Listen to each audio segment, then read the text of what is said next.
Hey lovely people of the World Wide Web. Today I present to you in Stardust Forest my pure raw reactions to the Ballad of Songbirds and Snakes part 1. Yesterday I read like the first part in this book and I needed a break from it because it was so wild and intensely intense and horrifying and brutal, and you know, in my head I have to write sentences, but if I show you my pure reactions, it has to be like a cringy English. But without that, with that out of the picture, I am really enjoying this book. And now I have a video of 30 minutes of me reacting to intense scenes, every chapter, and all my pure raw reactions.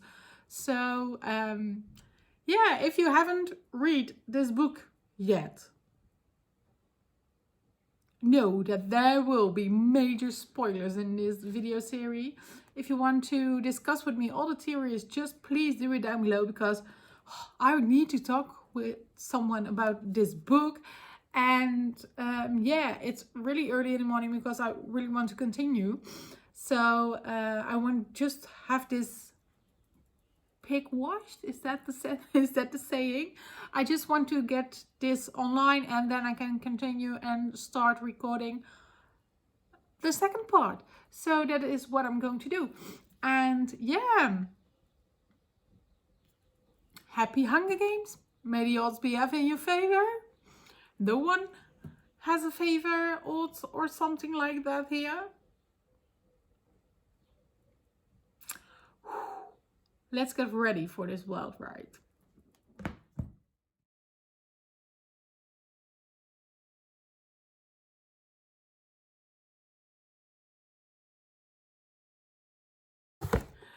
Oh my god, people, it's here.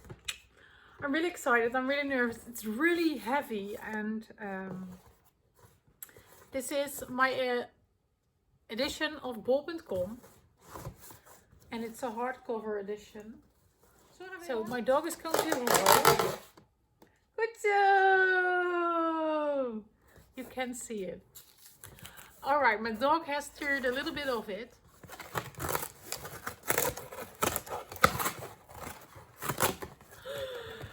It's there! It doesn't have a dust jacket. What?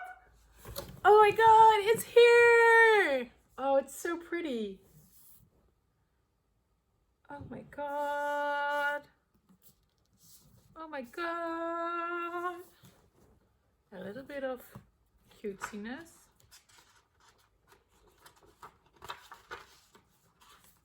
A dark, de Ballade of Slangen en Zangvogels. So in Dutch, it's like the Ballad of Snakes and Songbirds. And in English, it's called like the Ballad of Songbirds and Snakes. Whoa, I really like these quotes in the beginning of the book. Oh my god. Ambition motivates him. Competition drives him. But power knows a price. Oh my god, I'm so excited. I'm really happy, and I'm going to cherish this one. I have like my annotation tabs ready if I want to, but I'm going to dive into this story, and as soon as I will finish it, I will record like I think I'm going to do like a chapter reaction video. So after every chapter I'm going to do a little update. Yeah, happy reading, and may the odds be ever in your favor. Bye. I have my drink.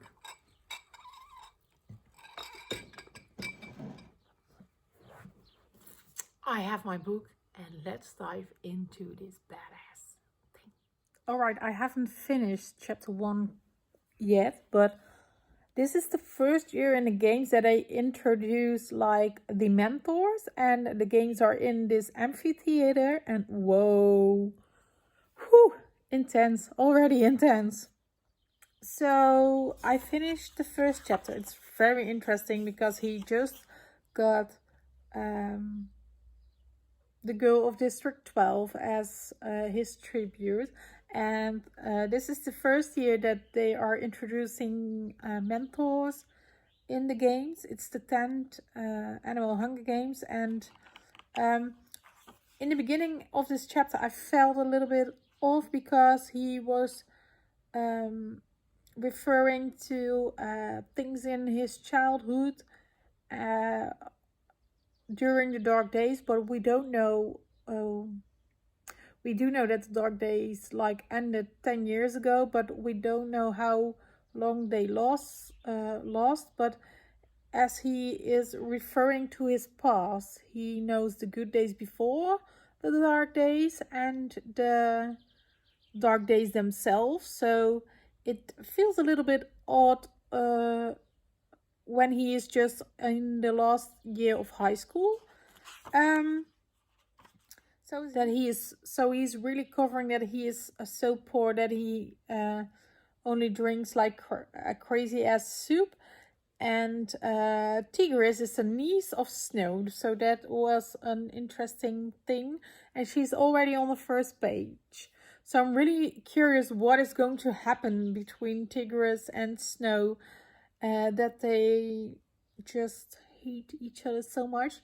Also, the rose is introduced because his grandma is giving him a rose on his shirt. And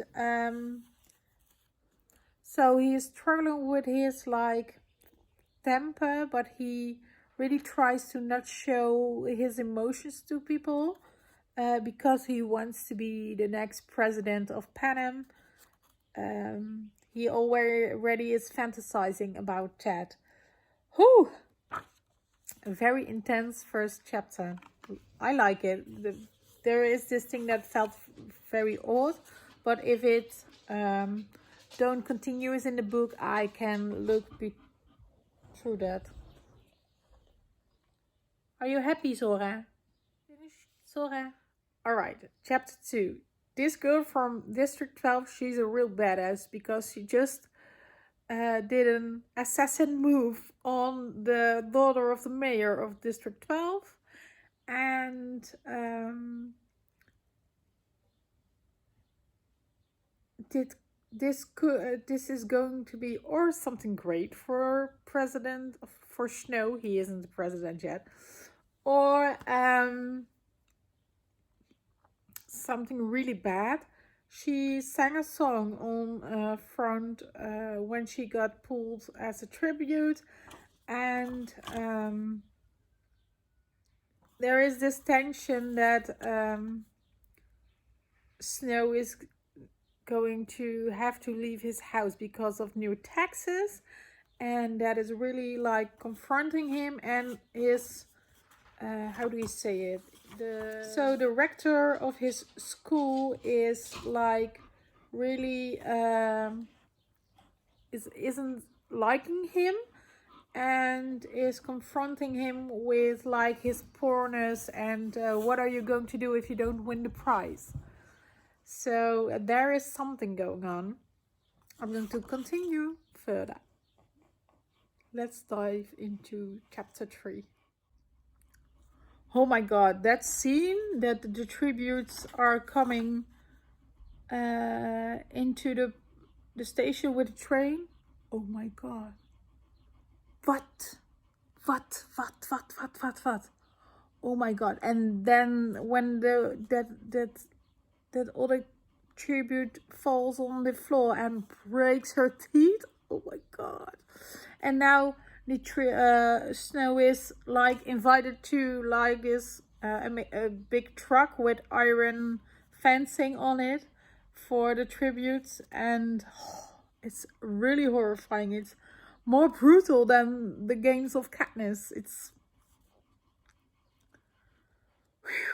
intense. Oh my god, Snow just entered the cage on the truck. What? Oh, what is this? I'm only at page 55 and I'm already yelling on my couch. Phew. Oh my god. Oh my god. Snow just got attacked and now he's in the monkey area of the zoo. What? All right, I'm at page 62. I'm starting chapter 4 now. It's really intense and um you know, the manipulation kind of things in the 74th Hunger Games were crazy, but this is like, this is savage work. This is really brutal. This is really crazy. I'm liking the story so far. It makes me think and awkward and stuff like that. And with it now, it doesn't disappoint me in what way. Pooh. Oh, it's really intense. Whoa. All right. All right. Oh. All right. This is the moment, page 65, that the Hunger Games becomes a bigger show. And the song that I'm having in my head is "This is the Greatest Show" from the Greatest Showman. Oh my god. I already can see how they are going to do this film adaptation. The rights are already sold, I think, and I'm going to need to cut this reading experience in a few parts because I have so much to say. Yeah, it's crazy, but I like it. I like to hate it, and it's very interesting, and I like it. Oh my god, just finished chapter 4. So this headmaster is really on a mission. He really hates snow. I don't know why. I really like the aspect that snow is starting the show. You know what I say? I really like that. Brings a little bit more perspective in the series. Why he where the fundaments of hope are coming from, and that he says like hope is the only thing that's stronger than fear. I think that the groundings of that are in this chapter. Whoo! Coriolanus? I don't know. What is the English word? Coriolanus? Corio. No, just going to call him Snow. He's such... I'm a Slytherin, you know, you have different kind of Slytherins. I'm like the good Slytherin. But he's really like the power sucking, give it all to me, manipulative Slytherin dude. And I really like this villain thing. You already know that he's like the baddest of the baddest of the baddest, and for that I respect him because he is also a Slytherin. But oh my god, he's just enjoying that he has something that someone else doesn't have. And what? I'm really curious, and I really like it that Lucy is like a singing Covey member, and yeah, she's like the gypsy kind of people, and I really like that. I really like it that something like that is shown in this in a book, you know. I really like it. I just really like it. That is what I wanted to say. Yeah, chapter 6. Let's start with chapter 6. I have a coffee and I'm already flying through this book. It's just amazing. I really like the writing style of Suzanne Collins. She is just, it's easy, quick, fast-paced, intense and interesting, and it just keeps me hooked. Hooked to the story. Is that a right sentence? I hope so.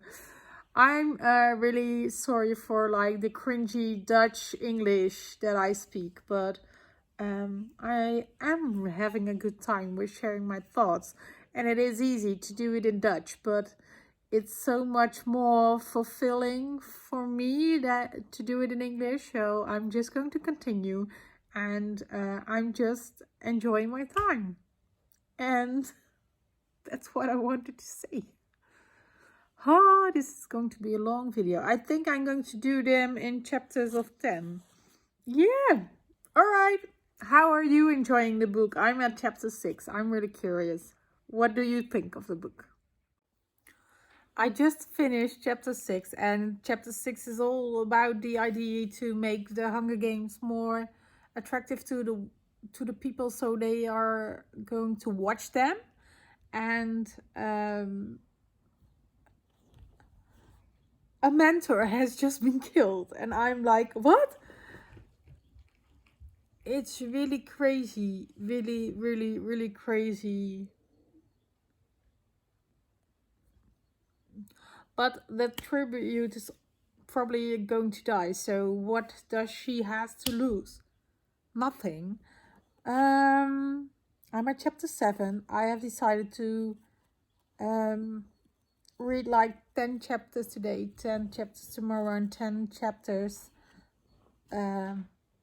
Friday, and enjoy the ride. I'm already at page 121, and it's amazing. It's really until now, Susan Collins did a great job. It's really interesting to see this movement about how are we going to make the Hunger Games more attractive to the people of the capital in Panem. It's really crazy to think about, but it gives the Hunger Games trilogy so much more depth. It's crazy, and I don't even I don't even mind that it's written in third person, so that's great. It's really, yeah, it's really interesting. I really like it, but I really like it when a book is so controversial that you can't wrap your mind around it if you can say I like it, because if you say I like it, you like the crazy ideas that are getting up in this that then you are liking the crazy ideas that this story is getting up with, and it's pretty mind-blowing. I like when a book does those things with me. Oh my god, did I already said that this girl from District 10 attacked this other girl, Arachne? And she's bleeding to death right now. Happy Hunger Games! So I just had the snake scene and I entered chapter 8, but Dr. Gull just checkmate the Clemencia. Oh my god. Phew. It's intense. It's intense. This is the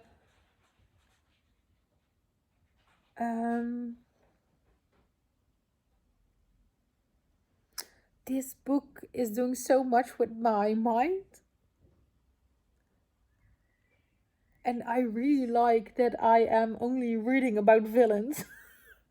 Everyone is bad. Everyone has a double agenda or triple agenda of whatever agenda. Everyone is doing things for their own purpose. Whew. All right, chapter 8. I don't think that I can stop after chapter 10. But I have planned to watch a movie tonight. So we shall see. We shall see. We shall see. We shall see. Oh my god, this mud lab is crazy. Glass enclosures where people are with animal parts on their body. What? Oh my god. Oh my god. In chapter 8, Snow is feeling really badly and are seeking like empathy with Lucy Gray. It's very interesting. I don't know what I think about that, but every time that he refers like the wars to with the human leg in it, oh, oh, oh, so ranzig, so gross. All right, chapter 9. Let's dive into it. Oh man, I just had the funeral scene, and if you are reading this book, please tell me, how do you deal with it? Because it's so intensely and I want to continue, but I can't because I need a break of all these heavy topics. I really need a break. Snow is losing his self-behearsing. What's the name? Snow's walls are crumbling down at the moment because of the headmaster. It's really weird, and maybe Snow did the things that he did to make it a little bit of a better place, so that he gave like the crazy people the Hunger Games, and he just took care enough for the tribute so they can enter the arena with dignity. Is that a thing? I don't know. What are your thoughts? Please tell me, because who so intense. This book is intense. All right, I am sure Suzanne Collins has to. She must do like a scenario writing for a Netflix series or something, because she makes it that way that every chapter ends with a, how do you say it? Oh, I know it. Every chapter ends with a big cliffhanger, and you just want to continue and continue and continue and continue and continue and continue. So I'm now at chapter 10, and I'm going to read that one, and then I'm going to stop, because I hope that the cliffhanger of chapter 10 isn't that intensely, but we shall see. Oh, it's also after chapter 10 you have part 2, so that's great. I can make like the reading vlog of part 1 and wrap up my mind around it. All right, just a few pages to go. And bombs are coming.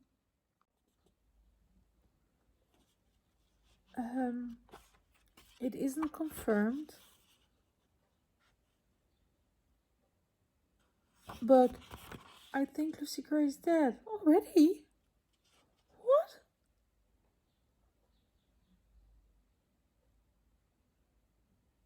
What?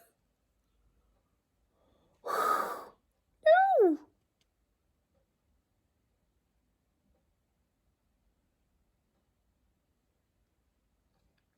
I'm at the hospital right now where Snow is laying. Oh my god. Alright, thank god Lucy isn't dead. My heart just stopped. But I'm glad to see she's back. She's pretty ill, but she's back. Oh, and how horrifying was the funeral of the twins? Oh my god. What they did with tributes from District 1 and 2. This is a horror book. This is really creepy, gruesome, harsh, crazy. Oh my gosh. Oh my god, people. I have finished the first part in the Ballad of Songbirds and Snakes. Ooh, that was a really wild ride. There are so many deaths, so many crazy things, so many mutts, so many... I need a moment. I really need a moment to... I really want to continue with the second part, but I really need a moment and wrap my mind around all the things that I have read the last few hours.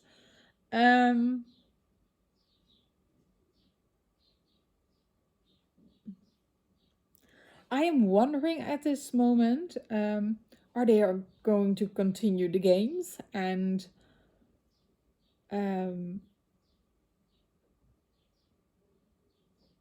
is she gonna win? What is this? The question. She saves his life. He always owes her something, and oh, it's really intense. And you know, there are no good people in this in this book. They're all crazy ass villains, and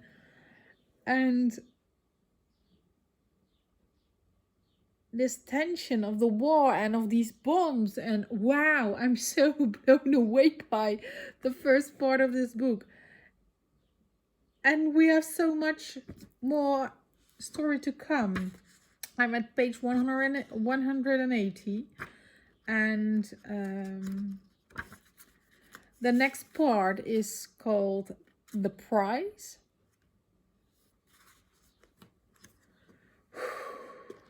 It's really interesting. Oh my god. One thing, I'm really happy that I have the hardcover. It's really pretty. It's about the writing. It's really fast paced. It's third person, but you mainly see like the point of view of Snow. And well, in this 180 pages, I have seen a lot. Normally I need like 50, 60, 70 pages to come in a story, but with this book, from of the first page, she got me. Susan Collins, you are having a master brain, something. You have, I hope you have written another masterpiece. And by what I can say is that I really like this part, and I need to wrap my mind around it. But these are my pure raw reactions that I record in this series. And when I have read the whole book, you will get like a nice proper book talk. But I am forespelling. I think this is going to be my first 5-star read of 2020. You know, you have to be something special when you are like the legendary tier item for me. But this book, it's intense, it's crazy, it's horrifying, it's brutal, it's I like the crazy, creepy stories, you know. And this, a lot of action, a lot of crazy, creepy shizzles, and I'm wondering what is coming up next. I really hope she wins. And I'm really curious to see what happened between Tigris and Snow, because they are so cute right now. What happened? What was so crazy that Tigris became a rebel? What is it? We shall see in the next video. So with this said, I really like the book until now. I'm really wondering, what are you thinking? What was your favorite scene? I don't think that favorite is the right thing to call it, but um, what made a lot of impression on you? I think that the way the tributes are chained and used as a lesson in the funerals. Those are the things that got me, and that girl took away that sandwich, and because of that, the tribute killed her. That was also very intensely. Whoo! What about right? I want to know all your thoughts about the first part of the Ballad of Songbirds and Snakes. For now, I want to thank you for watching. The next two parts are coming, and if you want to see them, just subscribe to my channel and hit the little notification bell. And yeah, see you in the next one. Woo! I'm going to take a moment and maybe edit this whole thing. There's a little, there's not much. I'm gonna take a moment. I will see you in the next video, and that is going to be part 2 of this book. Thank you for watching. Stay strong and bye.